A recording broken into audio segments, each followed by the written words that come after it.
"Have mercy on us, O Son of David." Then the multitude warned them that they should be quiet. But they cried out all the more, saying, "Have mercy on us, O Lord, Son of David." So Jesus stood still and called them and said, "What do you want me to do for you?" They said to him, "Lord, that our eyes may be opened." So Jesus had compassion and touched their eyes, and immediately their eyes received sight, and they followed him. Now, when they drew near Jerusalem and came to Bethphage at the Mount of Olives, then Jesus sent 2 disciples, saying to them, "Go into the village opposite you, and immediately you will find a donkey tied and a colt with her. Loose them and bring them to me. And if anyone says anything to you, you shall say, 'The Lord has need of them,' and immediately he will send them." All this was done that it might be fulfilled which was spoken by the prophet, saying, "Tell the daughter of Zion, behold, your king is coming to you, lowly and sitting on a donkey, a colt, the foal of a donkey." So the disciples went and did as Jesus commanded them. They brought the donkey and the colt, who laid their clothes on them, and set him on them. And a very great multitude spread their clothes on the road. Others cut down branches from the trees and spread them on the road. Then the multitudes who went before and those who followed cried out, saying, "Hosanna to the Son of David! Blessed is he who comes in the name of the Lord! Hosanna in the highest!" And when he had come into Jerusalem, all the city was moved, saying, "Who is this?" So the multitude said, "This is Jesus, the prophet from Nazareth of Galilee." Then Jesus went into the temple of God and drove out all those who bought and sold in the temple, and overturned the tables of the money changers and the seats of those who sold doves. And he said to them, "It is written, 'My house shall be called a house of prayer,' but you have made it a den of thieves." Then the blind and the lame came to him in the temple, and he healed them. But when the chief priests and scribes saw the wonderful things that he did, and the children crying out in the temple and saying, "Hosanna to the Son of David," they were indignant and said to him, "Do you hear what these are saying?" And Jesus said to them, "Yes. Have you never read, 'Out of the mouth of babes and nursing infants you have perfected praise'?" Then he left them and went of the city to Bethany, and he lodged there. May God add his blessing to the reading of his word. I want you to think for a while. I doubt that this year we are going to have the same kind of thing take place in Jerusalem as generally takes place, where there is a reenactment of Jesus coming into it, and people grab the palms, and there'll be all kinds of celebrations regarding Palm Sunday. And there's so much to be said about just a simple story of him coming in. And I think just for the sake of everybody, I'll rehearse a few things. Obviously, when the great kings of the earth make an entrance, they used to make a big entrance. They would come in with big stallions all decked out, and they would have their chariots and all kinds of people making noise and instruments. Even today, when the leader of a country comes and makes a big speech, there's always some kind of ceremony, and generally a lot of music. And in this country, we always play "Hail to the Chief" or something. We make a big deal about it. And the kings of the earth always go to the palaces. That's where they head to, because the palace, when you have monarchies, or in our case, the White House, or you have the Kremlin, or whatever, in different places, people recognize the seat of political power, and that's where they head to. David was different. When David became king, he didn't do any of that stuff. He rode on a donkey. When his son Adonijah tried to seize the throne from him, Adonijah went around on a stallion and had people proclaiming him king.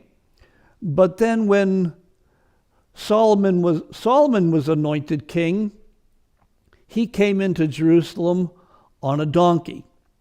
And there's this picture that the kings of Israel were there to be servants of God, and to be directing the people towards God, and not at all to be accumulating power to themselves. In fact, they were warned against it.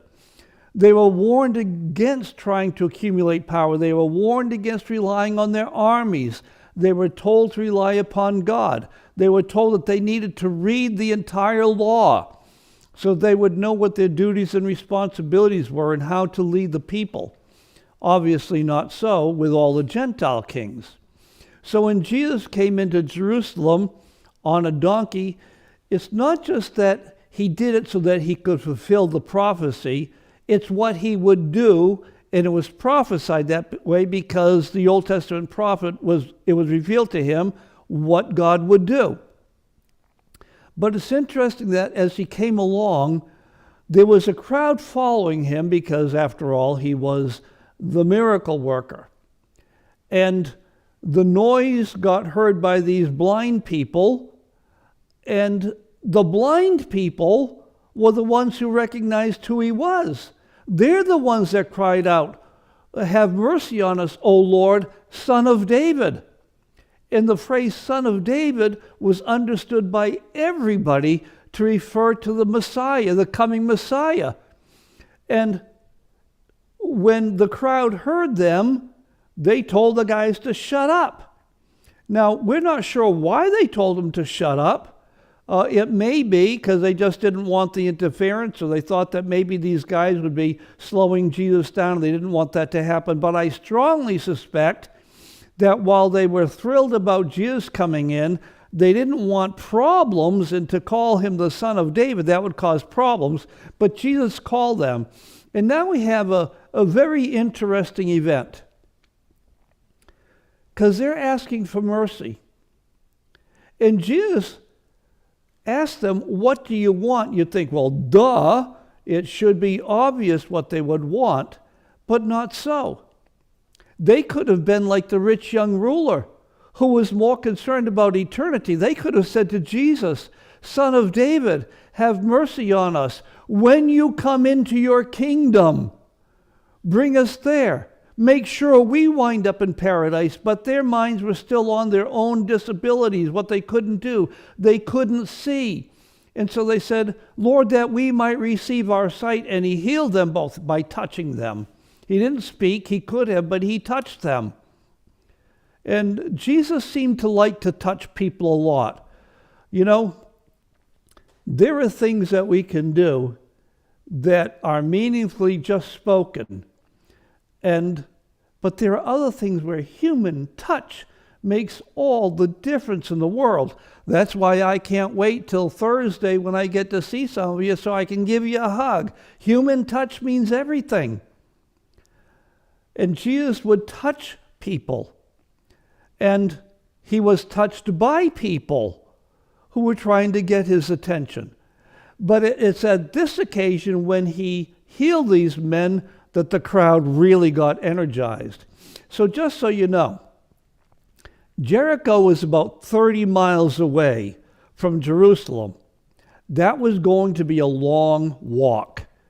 It was an all-day walk.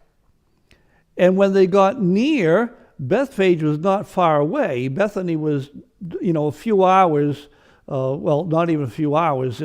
It was probably an hour, half an hour to an hour walk away from where Jesus was in Jerusalem. But when he got that close is when he actually mounted the donkeys and had the donkeys bring him in. And so we have this story about him coming into Jerusalem and Jerusalem being all excited about it. But, there are several stories about Palm Sunday. And one of the stories is that Jesus came in and he looked around and he overthrew the tables for the money changers and kicked out everybody who was selling doves. And he made the statement, "It is written, my house shall be called a house of prayer for all people." He said, "But you've made it a den of thieves."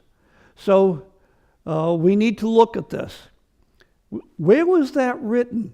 That was written, it was spoken to Solomon at the time of the dedication of the temple that Solomon built. And the temple that Solomon built was a magnificent building. When it was dedicated, the Lord came down in such a way that there was a smoke that came out from the Holy of Holies and filled the place, and the priest couldn't do anything. And there was a glory there. And God spoke to Solomon saying, my house shall be called a house of prayer for all people. He didn't limit it. He didn't limit it to the people of Israel. Anyone could come to the temple precincts and offer their prayers. And we see repeatedly how in the Old Testament, Daniel, for example, when he would pray, he'd open his windows and he would pray towards Jerusalem. We know that throughout history, the modern history, people of the Jewish faith have actually tried to orient their places of worship and their direction of worship towards Jerusalem. That's where the temple was. And the point is, the temple was to become the place where God met with man. And God always has wanted to meet with man. It's sad that men so seldom want to meet with God. If men and God don't meet, it's not because God is unwilling, it's because a human being is unwilling. But we need to look at this further. I'll just say that when I was a kid, and I'm sure it's true in many churches today, no financial transactions were allowed in the church. They felt this was a violation of conducting commerce in the church. This story made people think that there should be no commerce of any kind take place within a dedicated church building. And especially in places in New England, I'm sure it was in many places around this country, especially in congregational churches. I'm talking about back when the congregational churches believed the scriptures. They would have a sanctuary, and then they build a separate building which wasn't dedicated for worship. It was called the fellowship hall or whatever, and there they could conduct transactions. I've known some places that they didn't have anything else, and if you wanted to do anything, you had to go outside the building, and it was okay. But you see here that this actually is not what is being taught. It's not that commerce is not allowed. In fact, people were told in the Old Testament that you're supposed to tithe. You're supposed to bring a tenth. But if you have a tenth of your corn harvest, that's a lot of corn. Getting it to bring it to where you're going to worship can be a very difficult thing. So God told them, here's what you can do. You can sell your stuff and bring the money. And when you get to Jerusalem or wherever the place of worship is, you can take that money and buy the things you need for worship. So here we have, in this case, first of all, the people selling doves. Now, why would there be people selling doves in the temple? And by the way, when they refer to the temple had three parts. The temple had the Holy of Holies, where the Ark of the Covenant was, and only the high priest could go in, and that was just once a year, and he had to have a very specific blood offering.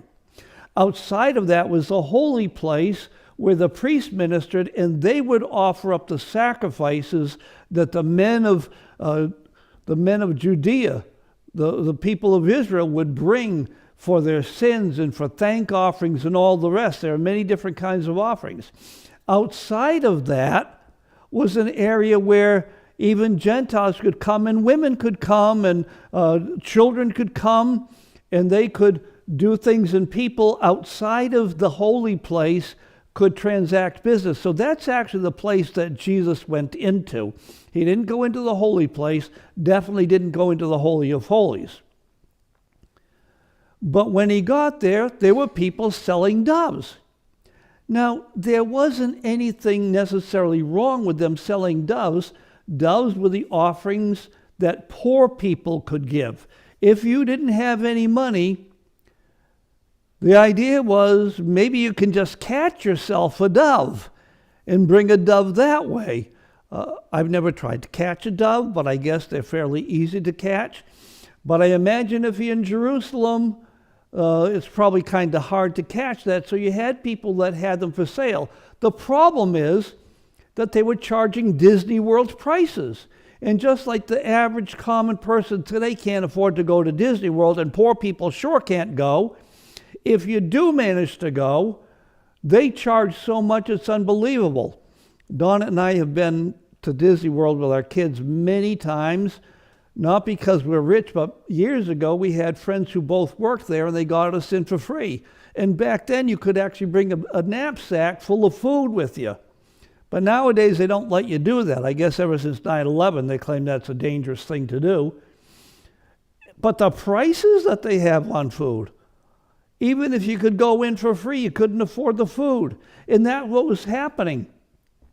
You had people who were too poor to even be able to afford the minimum sacrifice. So they would feel excluded from being able to worship at the temple, the thing that they would most want to do. And now you had the other thing that took place. He overthrew the tables of the money changers. Well, what were the money changers? We have currency exchange in this country in banks. If you're going to go to a foreign country, you might want to use their currency. And so you'll go to a bank and they'll have an exchange rate, and the bank will make a profit off of the exchange. So, whatever that currency value is, if it's a one-to-one equivalency and you go to change the money, you're not going to get $1 worth of their currency for $1 of American currency. They make some money off of it. We always know the banks always make the money.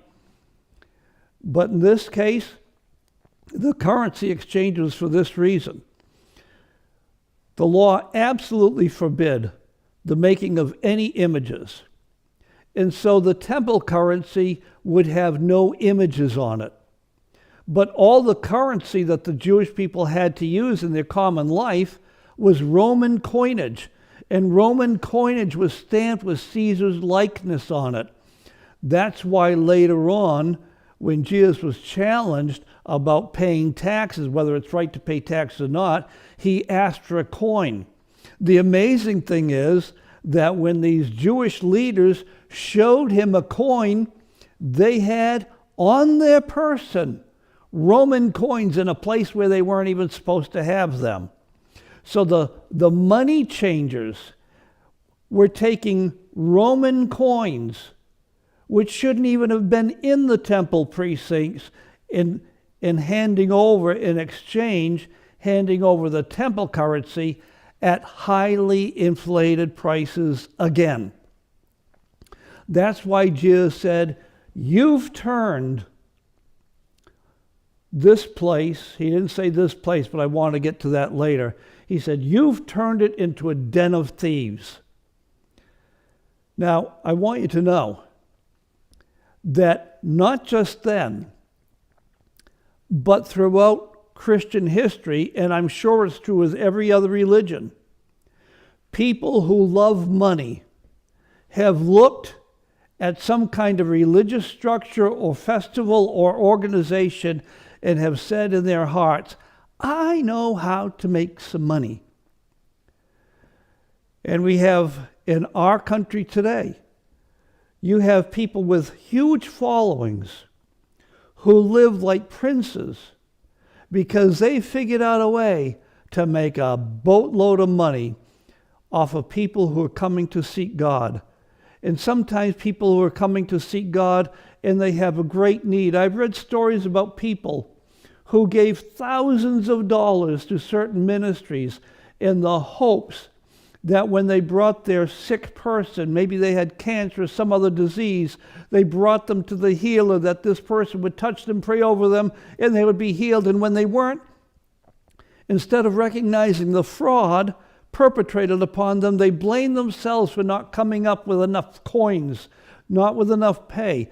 It is outrageous and ungodly what is being done across the globe today in the name of Christ. I just want you to think, many years ago,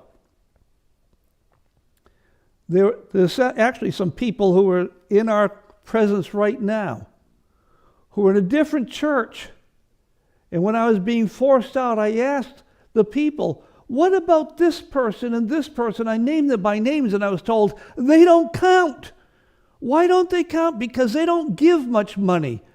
I thought I was going to puke when I heard that these denominational leaders are more concerned about who had the money to give than about the people who out of a pure heart and conscience were seeking God and wanting to know His Word.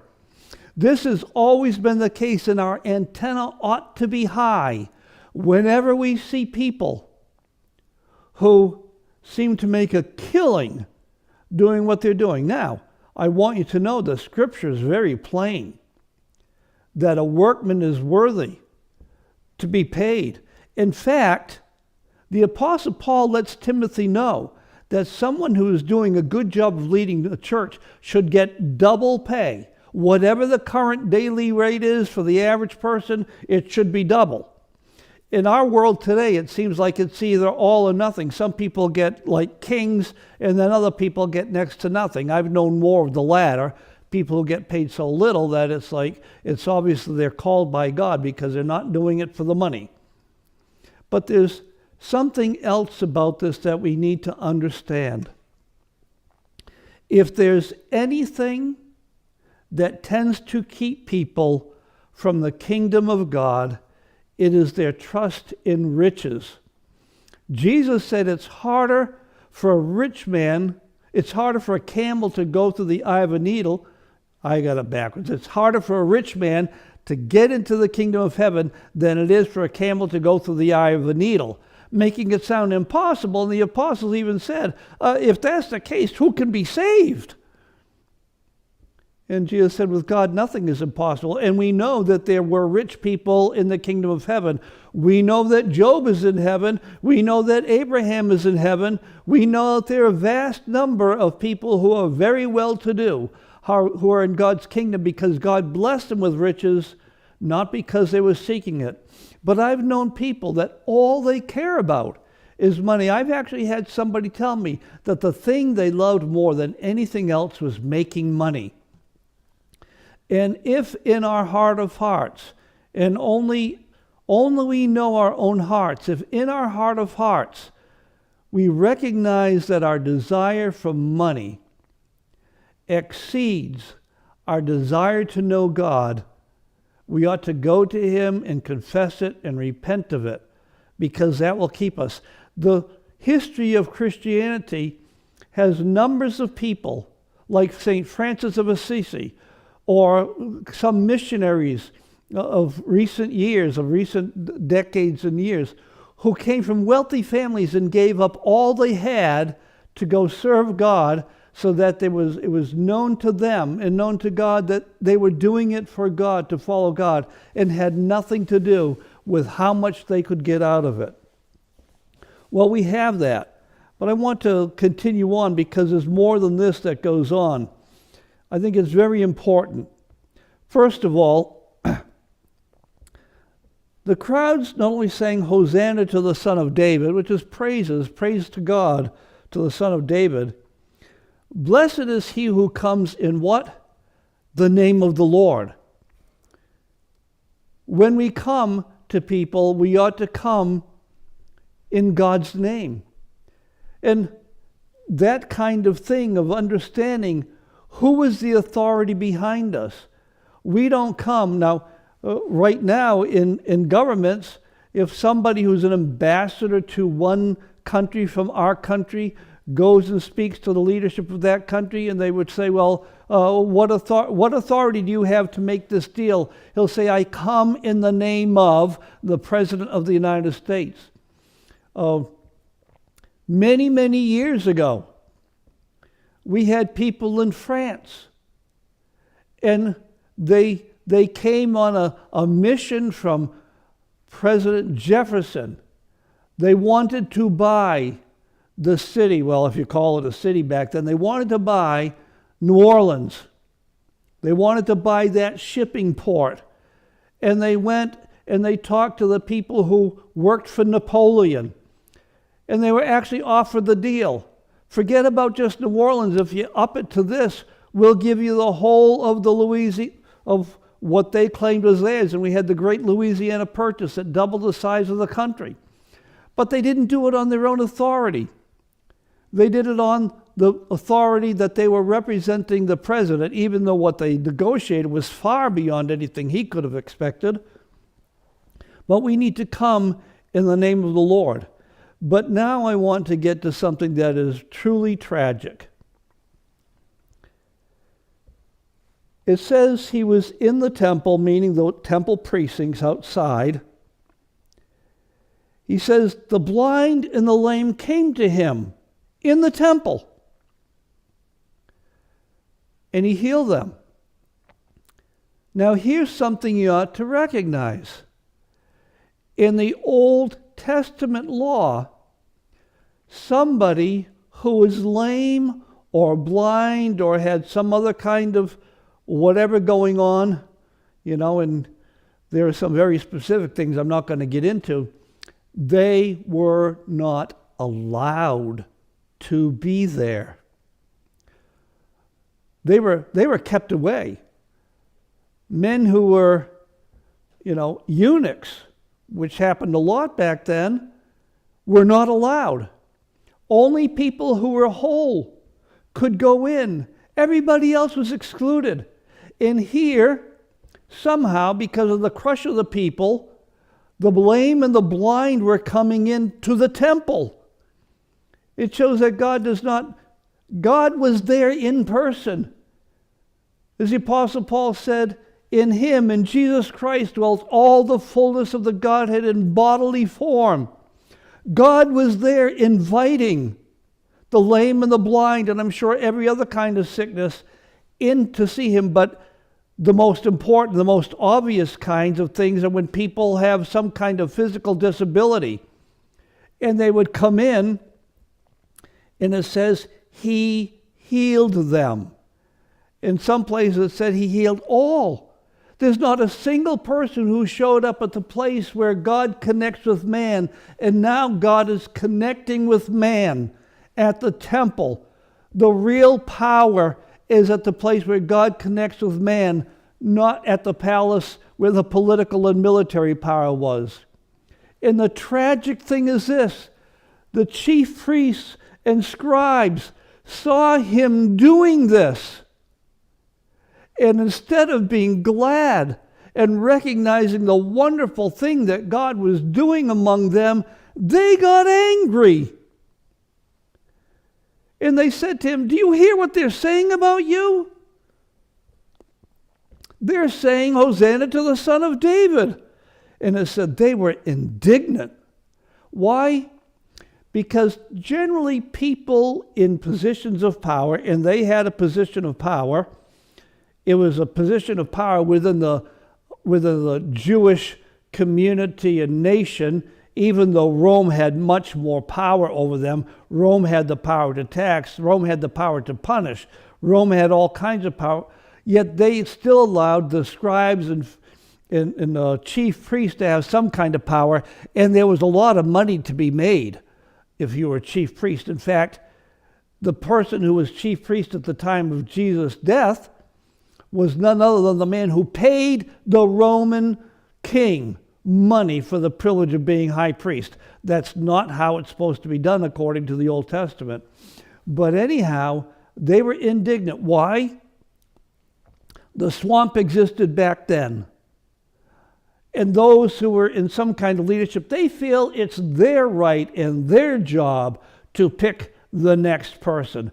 They had no concept that God had anything to do with it. Even though they knew that the first high priest was chosen by God, when you had many people competing for the job, and God told Moses to have each one of them take their staff, which is a piece of wood, which was absolutely totally dead, devoid of any life, stick it in dry sand in the desert, and overnight Aaron's rod budded, blossomed, and brought forth fruit. And that was a pure indication who God had chosen. It was up to God to choose who would be, and God chose Jesus of Nazareth because he was indeed God himself. They were indignant. we ought to be very careful that when God is doing something and it doesn't fit our picture of how we should do things, that we don't get upset with the people who are doing it. You know, the apostles found, as they went around under Christ's authority casting out demons, they found there were some people that weren't connected with them also casting out demons. And they wanted to know, should we stop them or what? And Jesus said, no, those who aren't against us are with us. There are times when it's the other way around. Jesus actually said it both ways. He has said those who aren't against us are with us, and then he also said those who aren't with us are against us, and it requires the context of knowing what the situation is to know which way that goes. Anyhow, Jesus' response to them was, yeah, have you never read? Well, obviously they had read it. These people had read the Old Testament back and forth and every place else. He said, out of the mouth of babes and nursing infants, you have perfected praise. Now, does this mean that little babies are singing Handel's Messiah? No. But I'll tell you what, I think when you hear the contented sounds of a baby, when you hear a baby's laugh, there is something special about that. I don't know about the rest of you, but there is very few sounds on this planet that can come close to being as wonderful a sound as just a baby laughing. I've seen some YouTube videos where some little baby has seen something and just laughing its head off, and you start laughing too, and you think, how wonderful, how wonderful. The Bible talks about children playing in the streets of the New Jerusalem and their laughter and voices. God looks for the time when the laughter of children's voices in the street will be heard. That is a perfection of praise. But it's also telling us this. When we sing our praises to God, our best and highest praises, we're really nothing but children. Jesus even refers to us as children. He even came to grown men, his disciples, said, children, do you have anything to eat? He's told us that if we want to come to God, we have to go to him like little children. He has said those who receive little children are receiving the one who sent him.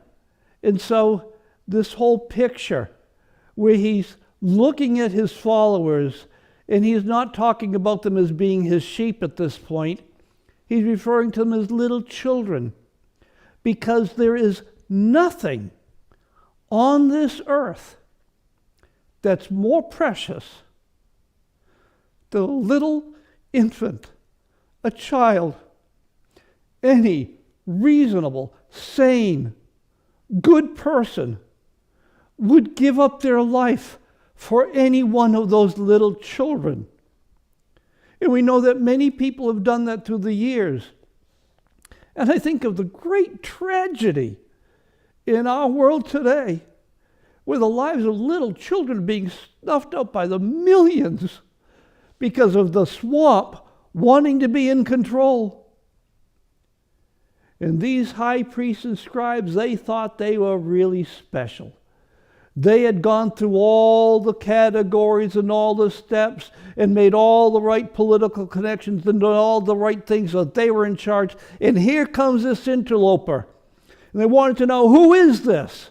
Well, it's Jesus from Nazareth, the prophet from Nazareth. They could care less about him. All they wanted was him out of the way, and we know it says that they conspired. They conspired to put him to death, and the only reason why they didn't arrest him right away is because they feared the multitude. That's why they didn't arrest him when he was at the temple. Jesus even challenged him on that when he was arrested in the Garden of Gethsemane. He said, look, I was every day in the temple, and you didn't charge me then. What was I doing wrong that you're coming after me now? But you see this whole thing of what they want to do. And I want to finish with getting back onto this whole issue of riches and all the rest. And it has to do with trust. Who do we trust for our life? Do we trust the banks holding our money? Do we trust that our jobs are going to last forever? Do we trust our health, that that's going to continue on? What do we trust?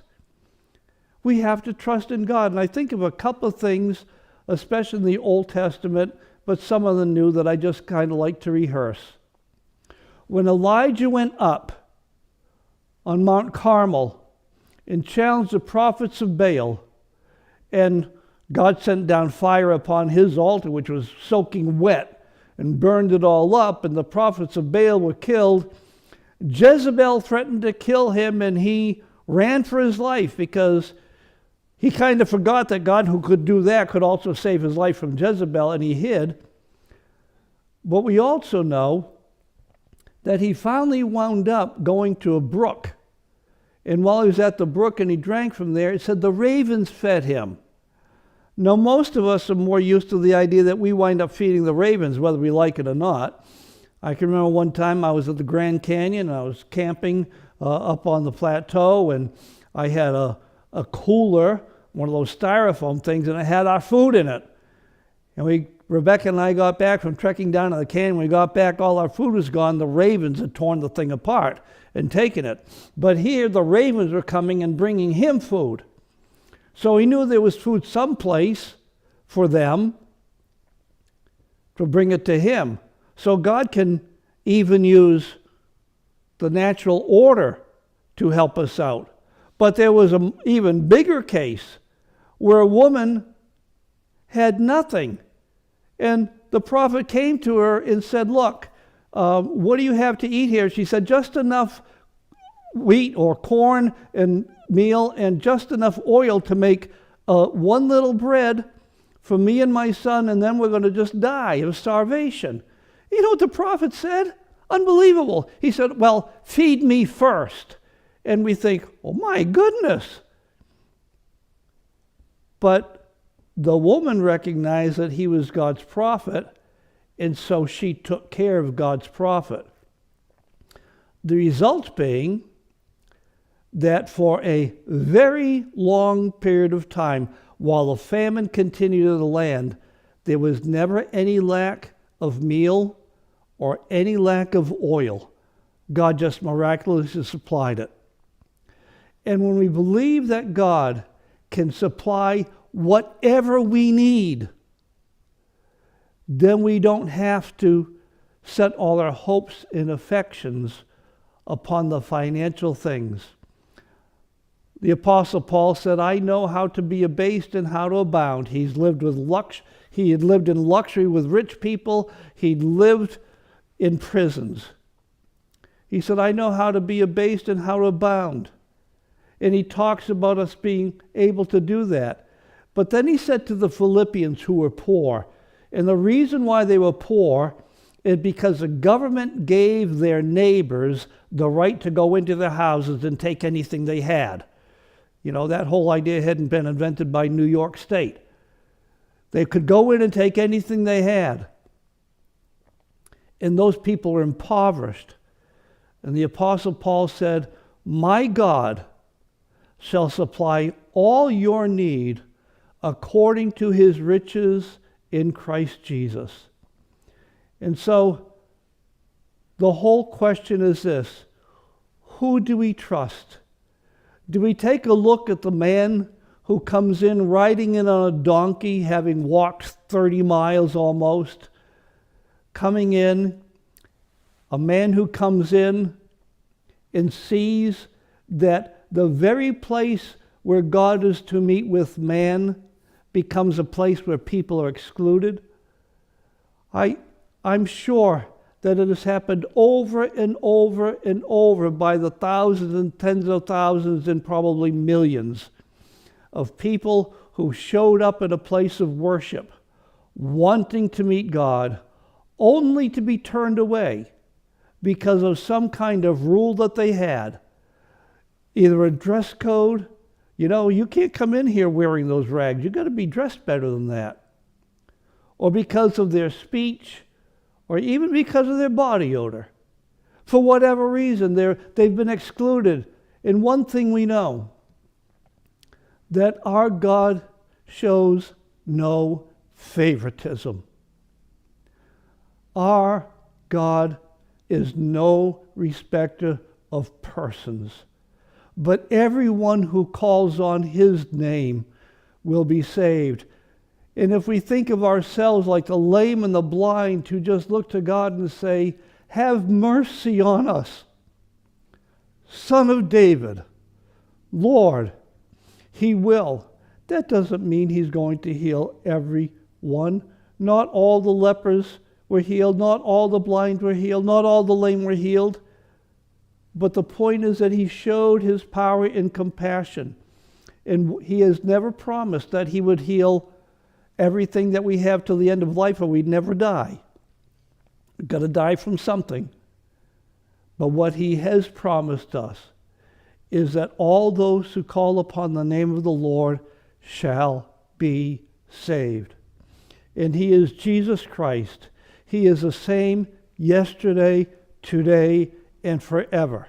His word will not fail us. He promised. Let us pray.